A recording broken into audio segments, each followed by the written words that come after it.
Concealed carry regardless of whether a church campus also hosts a school. But churches can still post a policy that guns are not allowed. WUFT's Joe Columbus visited 2 Gainesville churches to get reaction.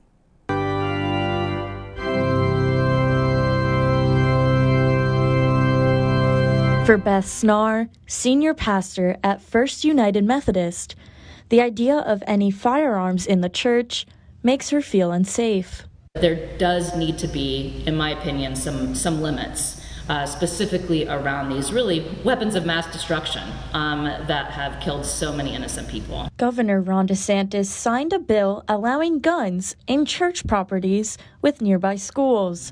Holy Trinity Preschool is across the street from the church, but Pastor Snar will not approve any sort of weapons on her campus. Bill sponsor Dennis Baxley says the intention is to give churchgoers a chance to defend themselves from active shooters before help arrives. Let's honor people's property rights and personal rights to stop violence, because law enforcement, as well intended as they are, these things happen very quickly, and you have seconds to respond, whether you want to be a victim or you've decided you will not have victims. The First United Methodist Church has a policy of open doors, open hearts, and open minds. The pastor here does not want to live in fear of what could happen if someone walked in armed.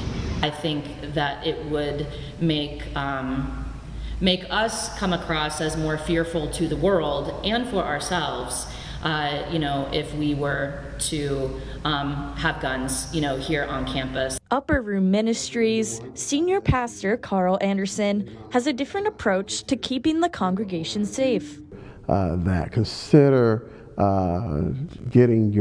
developing a security team at your church, getting them trained, or outsourcing a security team there at your church. Pastor Anderson hires an armed team to stand guard at his church, but he refuses to take it a step further. For everyone in the congregation to have guns, if anything was to happen, it would make matters worse. Both pastors say they support Second Amendment rights in other settings. The paths they are choosing are what they believe will keep their congregations safer. Joe Colombo, WUFT News.